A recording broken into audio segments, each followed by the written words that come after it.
आध्यात्मिक जगत में सर्वप्रथम प्रवेश करने के लिए सबसे पहले मैं कौन हूं की खोज करने की आवश्यकता है। मैं मतलब हमारा जो मौजूदा शरीर है उसमें ऐसा क्या है जिससे हम चलते फिरते दौड़ते खाते पीते हैं और हमारा सामाजिक कार्य कर सकते हैं। हमारे शरीर में कोई एक ऐसा तत्व है जिसकी मौजूदगी हमें खुशी और गम की अनुभूति कराते हैं, जिसे हम आत्मा कहते हैं। और समझो कि जब यह चेतना शरीर छोड़ देती है तो हम उस शरीर को मृत समझकर जला या दफना देते हैं। तब उस बॉडी को कुछ ज्ञात नहीं होता है। जब जिंदा होने पर एक छोटा सा कांटा चुभने से पीड़ा दर्द का एहसास करने वाला जीव मरने के बाद उसके शरीर को आग में झोंक देने से जरा भी हरकत नहीं दर्शाता, ऐसा क्यों? ऐसा शरीर में क्या वास्तव्य कर रहा था? किसकी हाजिरी थी बॉडी में? कांटा शरीर को लगा था तब दर्द किसे हुआ था? माचिस की तीली के जलने से जलन किसे हुई थी?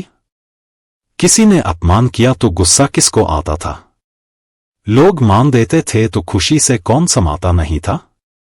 बस वही तत्व की खोज बहुत जरूरी है और उसी का ज्ञान वेद पुराणों के दिव्य संदेशों द्वारा पठन पाठन और मनन द्वारा जानने होते हैं। इसीलिए वेद पुराणों के आलंबन से मानव से महामानव बनने की प्रक्रिया का अभ्यास करना होता है। क्रिया योग, जिसमें आसान प्राणायाम करके शरीर की आंतरिक शुद्धि करके स्वस्थ आरोग्य प्राप्त कर ध्यान धारणा के माध्यम से समाधि के अंतिम पड़ाव तक पहुंचना होता है और समाधि के नित्य आनंद में परम परमात्मा की प्राप्ति करा देता है। इन सब में प्रायोगिक क्रिया से गुजरना होता है, तभी हमें अंत में मोक्ष मिल सकता है। हमारे साधारण जीव को परमात्मा के मूल रूप में मिल जाना होता है, उसे मोक्ष कहते हैं।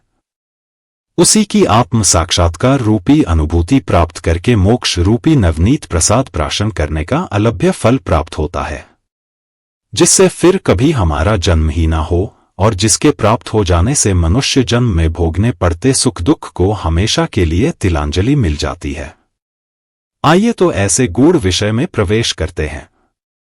तो सबसे पहले यह जो सृष्टि में हम रहते हैं, जिसे वैज्ञानिक भाषा में यूनिवर्स कहा जाता है, यह ब्रह्मांड के नाम से जाना जाता है। यह पूरा ब्रह्मांड परमपिता परमेश्वर का छोटा सा अंड मात्र है। यह ब्रह्मांड वह सुपीरियर पावर का एक बिंदु मात्र है। इसी सृष्टि में हजारों जीव पैदा होते हैं और मरते रहते हैं। ऐसे युगों युगों तक चलता रहता है। अगर हम यह ब्रह्मांड की इमेजिनेशन करें तो हर चर अचर सजीव निर्जीव चीज वस्तु पशु पक्षी कीड़े मकोड़े झाड़ वृक्ष लता पहाड़ नदी सागर वगैरह होते हैं और इनमें सबसे ऊंचाई पर श्रेष्ठ मनुष्य योनि नजर आती है। ना सबसे बड़ा चमत्कार! हमें मानव जीवन मिलने पे गर्व महसूस होना चाहिए, क्योंकि यह सृष्टि को अपने मन दिलो दिमाग से समझकर सृष्टि पर उपस्थित सब एलिमेंट को एक मनुष्य ही तो है जो अपने सुख और स्वार्थ पूर्ति के लिए इस्तेमाल कर लेता है। तो मनुष्य की यह सबसे बड़ी सिद्धि प्राप्त कर पाना चमत्कार नहीं तो और क्या है। प्रकृति से खाने पीने की चीज प्राप्त कर लेता है और पशुओं से दूध प्राप्त करके कई प्रोडक्ट बना लेते हैं। अपने ऐसो आराम की भौतिक चीज बंगला गाड़ी air condition computer mobile phone जैसी चीज बनाकर उपभोग कर लेते हैं। एक जमाने में बैलगाड़ी चलाने वाले आदमी ने कभी सोचा होगा कि वो कभी हवा में भी एरोप्लेन की मदद से उड़ पाएगा? जो नदी नाला तैर के जाया करते थे, वह कभी आरामदायक क्रूज में दरियाई सफर करके दुनिया के कोई भी कोने में जा सकते हैं? तो मतलब समझने की बात यह है कि जितने भी वैज्ञानिक आविष्कार हुए, वो समय के साथ साथ ज्यादा और ज्यादा बेहतर होते गए। जैसे कबूतरों की मदद से मैसेज भेजे जाते थे, टेलीग्राम पोस्ट के माध्यम से खत लिखकर भेजे जाते थे, वायर वाले टेलीफोन से बातें करते थे, ग्रामोफोन से म्यूजिक सुनते थे, ब्लैक एंड व्हाइट मूवी देखते थे। अब ऑल इन वन एक मोबाइल और कंप्यूटर से सब कुछ हो जाता है। ऑल ओवर वर्ल्ड में कहीं भी मैसेज भेज सकते हैं, आमने सामने वीडियो कॉल करके एक दूसरे को देख सकते हैं और बेटर क्वालिटी का म्यूजिक और मूवी का आनंद ले सकते हैं। मोबाइल फोन के यूज करने से अपनी अलग अलग सहूलियतों के साथ साथ मनोरंजन का जरिया ढूंढ लिया है। हर वक्त मानव सुख और सुख के पल ढूंढता रहता है, भले फिर उसकी इच्छा पूर्ति ना होने पर वो दुखी हो जाता है। क्या एक पशु ऐसा सुख साहिबी वाला जीवन जी सकता है?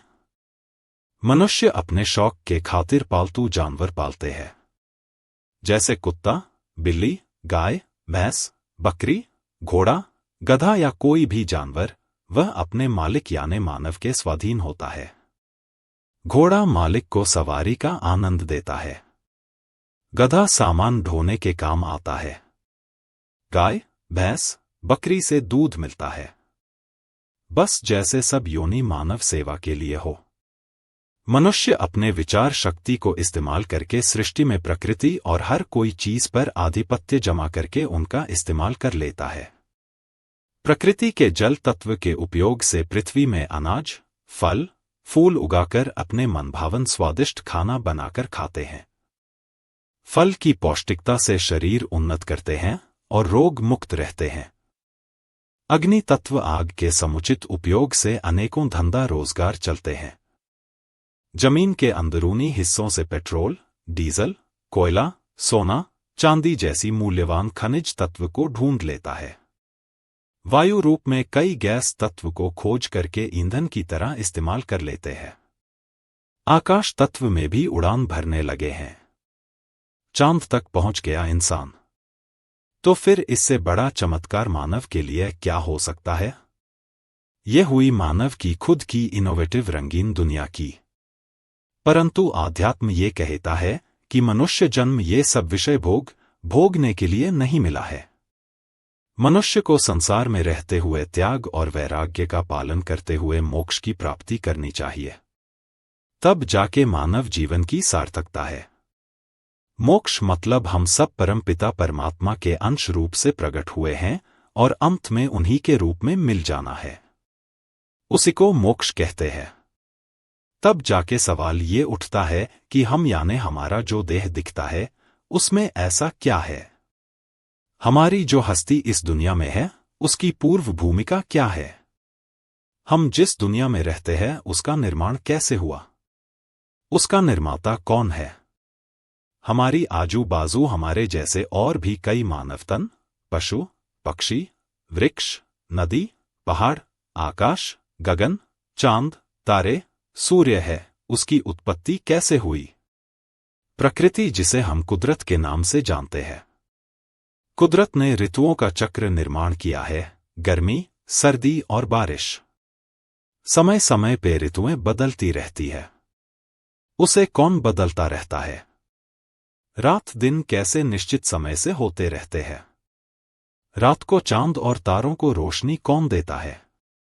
और दिन को सूर्य के उजाले से कौन भर देता है? हम रात को दिन नहीं कर सकते और न दिन को रात बना सकते। जैसे सारे जगत को कुदरत अपने इशारे पे नचाती है। ऐ ना, रात हुई सो जाओ, दिन निकला और हम सब अपनी अपनी जीवन निर्वाह के उद्योग में जुट जाते हैं। यही तो है हमारी पराधीनता प्रकृति के आगे। सृष्टि के नियम के अधीन हमें अपना जीवन जीना होता है। तब सीधी सी बात यह होती है कि जो सृष्टि के नियमानुसार पुण्य मार्ग पे चलेगा वह जीवन के अंत में परमपिता परमात्मा में लीन हो जाएगा, अर्थात उसका मोक्ष हो जाएगा। और जो जीवन भर चरण के दलदल में फंसा रहेगा वो जीव युगों युगों तक जन्म मरण के फेरे से मुक्त न हो पाएगा। उसका मोक्ष ना होके धरती पे जन्म लेता रहेगा। अरे इतना कम थोड़े ही ना है? जन्म तो होता ही है, वो भी अच्छे या बुरे कर्मों के अनुसार नीच योनियों में भ्रमण करना पड़ता है। ऐसा जरूरी नहीं है कि हर बार मनुष्य जन्म मिले, और वो भी जरूरी नहीं कि मनुष्य जन्म में भी श्रीमंत के घर जन्म मिले। बुरे कर्मों की कमाई से लूले, लंगड़े, अंधे, बहेरे अथवा विविध प्रकार के रोगिष्ट शरीर की प्राप्ति होती है। जिस वर्ण या परिवार में जन्म मिलता है वहां कलह कंकास का माहौल होता है तो मानसिक शांति नहीं मिलती।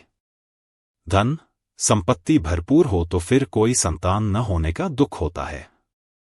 घर परिवार बड़ा हो तो लक्ष्मी जी के प्रकोप के कारण जीवन निर्वाह करना भी मुश्किल होता है। संतान न होने पे दुखी और संतान होने पर वो कुमार्ग पे चलने से मन में ठेस लगती है।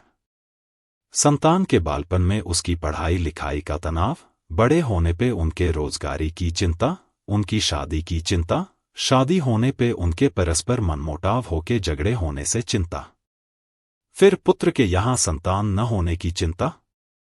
बस इस प्रकार खुद की जिंदगी सेटल करते करते घर परिवार की चिंता से घिर जाते हैं, या समाज में अपने स्टेटस और मान सम्मान के दिखावे की होड़ में टिके रहने के प्रयत्नों से दुख ही तो मिलता है।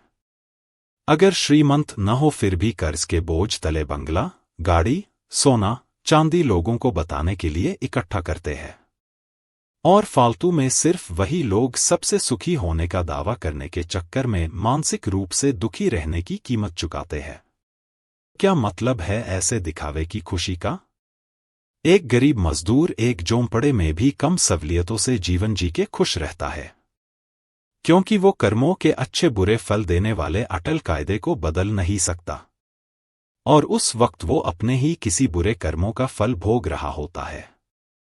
कर्म के अनुसार हर एक व्यक्ति को फल भोगने की कुदरत की अलौकिक सिस्टम, जिसे प्रारब्ध कहते हैं, वो प्रारब्ध नामक हमारी नॉन इरेजेबल फिल्म बनती रहती है। हमारा पूरी जिंदगी का जैसे वीडियो रिकॉर्डिंग होते रहता है, एक एक पल का, एक एक दिन का, जितनी मनुष्य की आवर्दा पूरी होने तक के जैसे भी कर्म करे होते हैं, वह सब कर्मों का नॉट इरेजेबल मतलब न मीटने वाला और निश्चित फल देने वाला प्रारब्ध लिखा जाता है। जब यमराज के यहाँ खड़ा करने पे जिंदगी का लेखा जोखा पाप और पुण्य की तुला पे तोला जाता है। जीवन में अधिकतर पाप की कमाई से नरक प्राप्ति, नीच योनि में जन्म प्राप्ति, शारीरिक बीमारी, मानसिक संताप वगैरह दुखों की प्राप्ति होती है, और पुण्य का उदय होने पे ना मांगने पर भी सुख की प्राप्ति हो जाती है। सुख मतलब हमें हमारी इच्छा अनुसार चीज वस्तु या घर परिवार और समाज में मान सम्मान सहज रूप से मिलता रहे, और दुख वो होता है जो हम जिस चीज वस्तु, घर परिवार और समाज में पाना चाहते हैं वो कितना भी प्रयास करने पे ना मिले, तब मानव को दुख की अनुभूति होती है। इन सब का वेद पुराणों में विगतवार वर्णन किया गया है कि असत्य का आचरण करने से कौन कौन सी चीज वस्तुएं की चोरी करने पे क्या क्या यातनाएं भोगने पड़ती है। उसका सीधा मतलब ये निकलता है कि मानव तन में जो भी रोग प्रकट होते हैं, जीवन में दरिद्रता मिलती है, ये दोनों सबसे बड़े सिम्टम्स है मानव के भूतकाल में या वर्तमान में जो उनके द्वारा किए गए पापाचरण के फल स्वरूप दुख मिलने का। बाकी और भी बहुत सारे रीजंस हैं मानव को जीवन में दुख प्राप्ति कराने के लिए। वह सब पाप की संगीनता के अनुसार अलग अलग यातनाएं निश्चित की गई है। अब समझना यह है, कई लोग कहते हैं कि मैंने तो इस जन्म में कोई बुरा काम किया ही नहीं है, तो मुझे क्यों दुख की प्राप्ति होती रहती है। एक्चुअली वो सब हमारे पिछले जन्मों की पाप कमाई का फल होता है। उसी प्रारब्ध से सताया हुआ बेबस मानव चाह कर भी कुछ नहीं कर सकता। तो कर्मों की इतनी गूढ़, कभी ना सुलझने वाली गुत्थी को कैसे सुलझाया जाए? क्या कर्मों की मार से बचने का कोई भी उपाय नहीं है? बेशक इन दुखदायी कर्मफलों को हम अपनी जिंदगी से मिटा सकते हैं। वेद और पुराणों में जो वैदिक कर्म करने की आज्ञा दी है, उनका आश्रय लेके कर्मों के दो प्रकार नित्य और नैमित्तिक कर्मों का आचरण करके पाप और पुण्य कर्मों का अंतर समझ के किए जाने वाले कर्मों बेशक हमें निरंतर सुख और सुख की प्राप्ति कराते रहेंगे, ये वेद का आचरण करने वालों के लिए आश्वासित वरदान है। वैसे कर्मों की थ्योरी के बारे में हम एक और वीडियो में डिटेल में जानकारी लेंगे।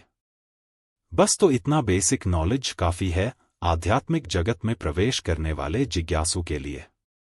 आगे और भी आध्यात्म मार्ग विवरण के बारे में चर्चा होगी। अवधूत चिंतन श्री गुरुदेव दत्त। नर्मदे हर।